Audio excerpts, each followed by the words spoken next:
10 ভাই একটা বার বলল না আব্বা আমাদের ভুল হয়ে গেছে, বলল না। কারণ ওরা চায় যে আমাদের চরিত্র যেন প্রকাশ না পায়।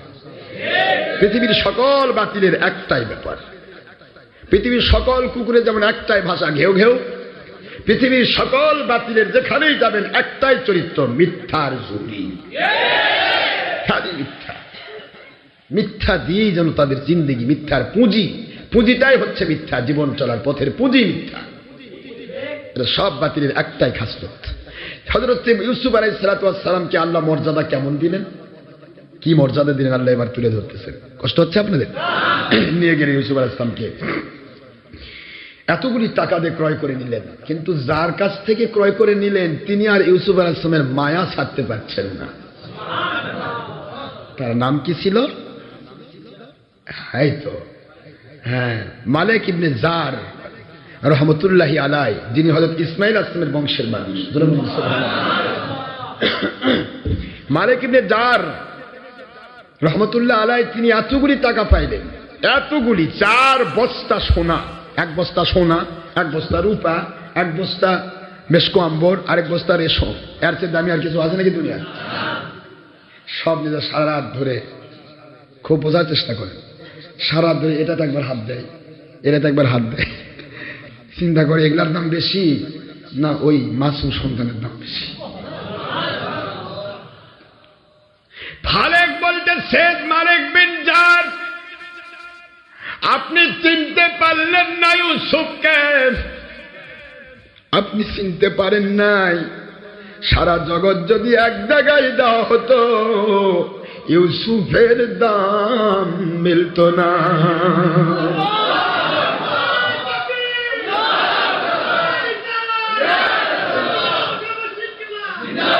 আপনি চিনতে পারলেন না মালিক, আমি তাকে চিনতে পেরেছি। যখন আমি স্বপ্নে দেখতেছি উনি যাচ্ছেন উটের উপর চড়ে, বিশাল মরুভূমির মধ্য দিয়ে যাচ্ছেন, যেই দিক দিয়ে যাচ্ছেন সেই দিকে শুধু আল্লাহর কুদরত থেকে গাছপালা লতা জন্ম হচ্ছে। আপনি চিনতে পারলেন না ইস্তার খোদার অনুসারী ছিলাম আমি। ওনার এই মুজেজা কারামত দেখে আমি পাগলের মতো ওনার উপর ঈমান এনে ফেলেছি। সারা জীবন আর আমি ইস্তার খোদাকে মানব না, ওনার সে এক আল্লাহকে মানতে চাই যে আল্লাহ রাতেও বান্দার কথা শোনে, দিনেও আল্লাহর কথা বান্দার কথা শোনে। ও মালিক, আপনি কি বুঝতে পারেন নাই আমাদের সাথে ইস্তার খোদার বাহিনীর একজন মানুষ ছিলেন, ওনার সাথে দুর্ব্যবহার করার কারণে ওনার হাত অবশ হয়ে গেল, ব্যথায় ব্যথাতুর হলো। দুনিয়ার কেউ ভালো করতে পারলো না, কেউ ভালো করতে পারলো না। ইস্তার খোদাকে সে হাতে নিয়ে সারা রাত ধরে কাঁদলো, কিছুই হলো না। ইউসুফ আলাইহিস সালাম আস্তে করে গিয়ে তার হাতের উপর হাত দিয়ে যখন আদর করে দিলেন, মুহূর্তের মধ্যে ওনার অবসাদটা, ব্যথাতুর হাতটা ভালো হয়ে গেল। ইস্তার খোদাকে পাক মেরে আছার মেরে ফেলে দিয়ে, পুতুলটাকে ফেলে দিয়ে বলে, এটা আমার কেমন খোদা, যেই খোদাকে সারা রাত ডাকলাম আর আমার কোনো দাম দিল না। আর তুমি কেমন মানুষ, মাসুম শিশু, তুমি কাকে ডাকলে তুমি আমার গায়ের মধ্যে হাত দিয়ে দিলে, আমার হাতটা পরিপূর্ণ ভালো হয়ে গেল। আমি তোমার খোদার উপর ঈমান আনলাম। কাকে বিক্রি করলেন আপনি? কাকে বিক্রি করলেন? ওনার ওজনের সোনা দিয়ে কি হবে? একজন নবীদের সারা জগৎ আল্লাহওয়ালা জান্নাতি হয়ে যাবে, কিন্তু সোনা তো সারা জগৎ কেনা যাবে না। ও মালিক, বুঝতে পারলেন না?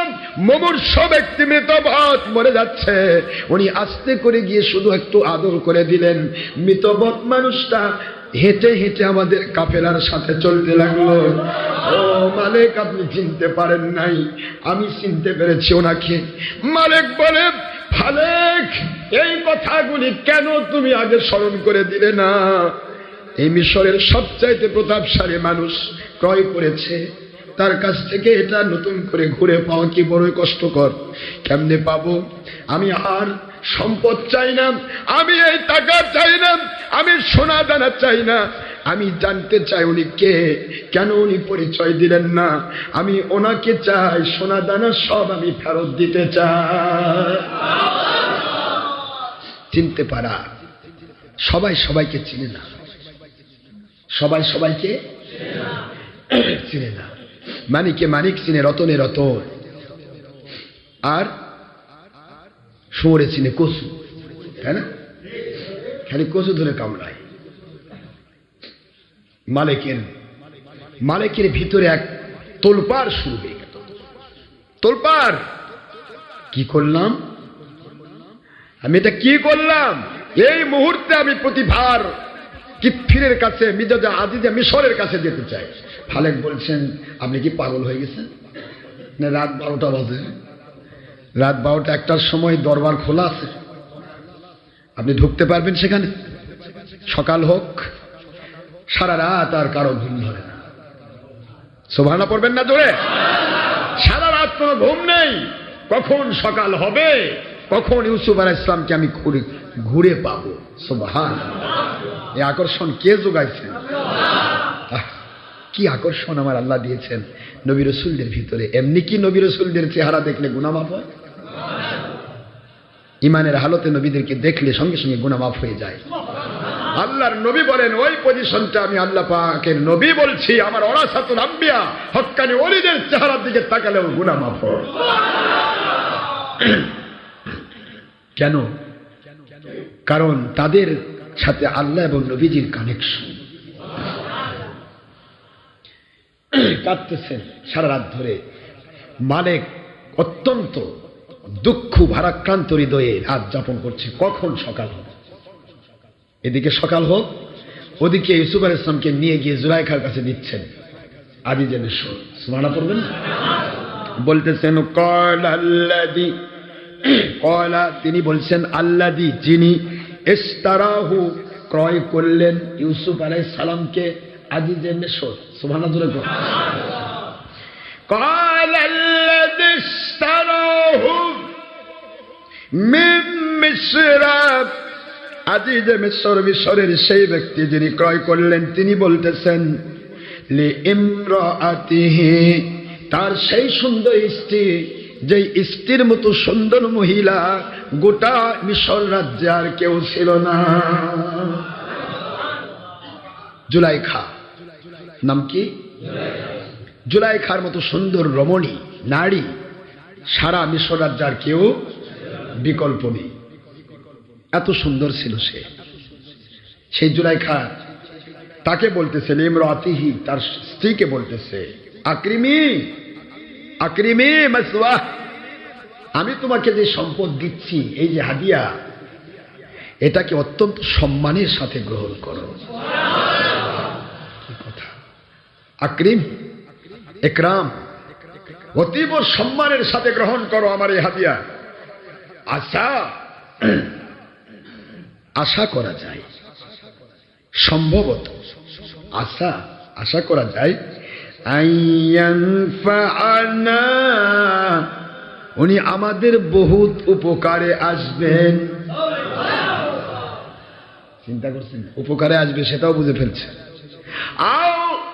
অথবা যদি তুমি চাও, যেহেতু তোমার সন্তান হবে না, আমি সন্তান দিতে অক্ষম, তুমিও সন্তান হবে না, এই সন্তান না হওয়ার সুবাদে সারা মিশরের সবচাইতে বড় সুন্দরী মহিলা তুমি, এবং এই মিশর রাজ্যের সবচাইতে বড় উপস্থিত, এই জায়গাতে আমাদের এই ভাবি পরবর্তী অংশীদার কাকে বানাবো, এই জন্য আও নাত্তাখিদাহু, সুবহানাল্লাহ বলে, আমরা তাকে গ্রহণ করতে পারবো। নাত্তাখিদাহু, ইউসুফ আলাইহিস সালামকে গ্রহণ করতে পারবো। ওয়ালাদা,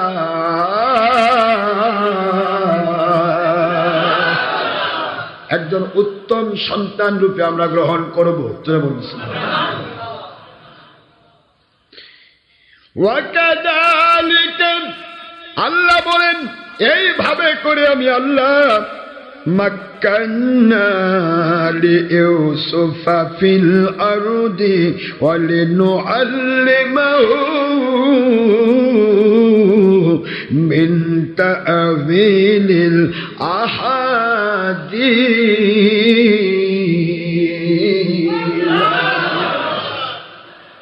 ওয়াল্লাহু গালিবুন পড়েন আল্লাহু গালিবুন আলা আমরিহি ওয়ালাকিন্না আকথারান নাসি লা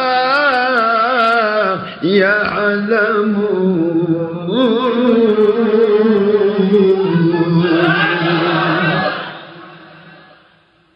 আল্লাহ পাক বলেন আমি এইভাবে কাদালিকা এইভাবে মাক্কান্না লিইউসুফা ইউসুফ আলাইহিস সালামকে পুরা রাজ্যের রাজত্ব দান করার একটা পজিশন তৈরি করলাম। মর্যাদা দান করছে। আমরা তো জোর করে নিব, কি করব জোর করে। আর আল্লাহ পাক বলতেছেন দেখেন আমি কিভাবে দেই। খালি আমাকে যদি কেউ গ্রহণ করে আমি তাকে কিভাবে দেই দেখো। দুনিয়ার ছায়ার দিকে দৌড়ালে কি ছায়া ধরা দেয়? বলেন না কেন ধরা দেয়? দেখছেন দেখবেন তো এদিকে আলো এদিকে ছায়া, দিবেন ছায়ার দিকে দৌড়, ছায়া ভাই আয় তাড়াতাড়ি আয়, এ যাস কই? আয় না দেখি। এমন জায়গায় নিয়ে গেছে আলো আর নাই, চারদিকে অন্ধকার। ছায়া গেলি কই? আমি তো অন্ধকার, আমি তো আলোর অপোজিটে থাকি, আলোর দিকে আমি থাকি না। তোকে আমি অন্ধকার নিয়ে আসবো বলে তো তোকে আমি টান দিচ্ছি। বরং আলোর দিকে দৌড় দেন, ছায়াও আপনার পিছিয়ে দৌড় করবে। আমার আল্লাহ এবং আল্লাহ রাসূল হলেন আলো। আল্লাহ এবং আল্লাহমুখী হয়ে যান, দুনিয়ারূপী ছায়া দুনিয়ারূপী মায়া আপনার পিছে পিছে ঘুরবে। এগুলি একটাও আপনাকে অ্যাভয়েড করতে পারবে না, সব আপনার কন্ট্রোলে আসবে। এই জন্যই আমাদের জীবন চলার পথে আমরা একটি জিনিস বুঝি, সারা পৃথিবীর কোন শক্তিকে আমরা তোষামত খোসামত জানি না, কারো ক্ষতিও করি না, কোন তোষামত খোসামত বুঝি না। আমরা জানি আমার মালিকের পাওয়ারের চাইতে বড় পাওয়ার আর কারো নাই। তার কাছে অ্যাপ্লিকেশন দিয়ে রাখবো, যেখানে যেভাবে যা করে নেওয়া দরকার তিনিই করে দেবেন। তাছাড়া দেখতেছেন না কিছু ছোটখাটো এখানে ওখানে এই বাতিল ফেরাগুলো মাহফিল বন্ধ করে, এ করে সে করে, এগুলা মাহফিল বন্ধ করে বা এটা করে ওটা করে। এগুলা করার কারণটা কি? আল্লাহ বুঝাচ্ছে দেখি তুই কোন মুখী থাকিস, আমার দিকে না ওই দিকে। কেন আমাদের তো মেলা বড় বড় ব্ল্যাঙ্কের মানুষ আছে, আছে না? খালি একটা কল দিলেই তো হয়, ভাই দেখেন তো এখানে কি হচ্ছে। ওখান থেকে খালি এখানে একটা প্রশাসন কল দিলে প্রশাসন নড়েছে ওঠে, ঠিক না? যেখানে স্বয়ং রাষ্ট্রপতির সফর সঙ্গী বা হয়তো এমপি মন্ত্রীরা অনেকেই তো আমাদের মুরিদ আছে, আছে না? তো কাজে আমরা যদি উপরের দিকে কল মারি তাহলে তো এগুলো মাহফিল এমনিতেই হবে। 2-4 টাকা ঘুষ খায়া কোন প্রশাসন কি মাহফিল বন্ধ করতে পারতো? পারতো না। কিন্তু আমার বিষয় হলো যেখানেই যায় কারো পাওয়ার তো আমার আল্লাহর চেয়ে বেশি নয়। তাহলে আমি কেন অন্যের কাছে তোষামত খোসামত করব? মালিকের দরকার আছে যেখানে, সেখানে তিনি সেটিং করবেন কিভাবে করতে হবে। আর যেখানে হচ্ছে না বুঝবো যে ওখানে মালিকের প্রয়োজন নেই, কারণ তিনিই পাওয়ারফুল, আর কারো পাওয়ার আমরা বুঝি না। তিনি আমার মালিক, তিনি দয়ার সাগর, তার কাছে ছাড়া আমরা কারো কাছে আর কল করা শিখিনি, কল জানি না। সবাই আমাদের দিকে আসতে পারে, কিন্তু আমরা কাউকে কল দিয়ে আমাদের সাহায্যে সহযোগিতায় আমরা তো সামত করি না, ঠিক না? ঠিক। তো ইউসুফ আলাইহিস সালাম কি কারো কাছে কল দিছে নাকি? যেখানেই যাচ্ছেন সেখানেই এক মালিকের দিকে মোতাবজ্জ, মালিক আপনি আমার সব, যা ভালো লাগে করে। মালিক বলে কোন কি যা ভালো লাগে, মানে ভালো তো আমার উপর আপনি ছেড়ে দিয়েছেন, খালি দেখতে থাকেন আমি কতদূর পৌঁছাতে যাই। তবে কিছু শিক্ষা দেওয়ার জন্য, দেশবাসীকে সারা জগৎবাসীকে শিক্ষা দেওয়ার জন্য কিছু চড়াই উতরাই, ঘাত আঘাত প্রতিঘাত এগুলিকে সহ্য করতে হয়।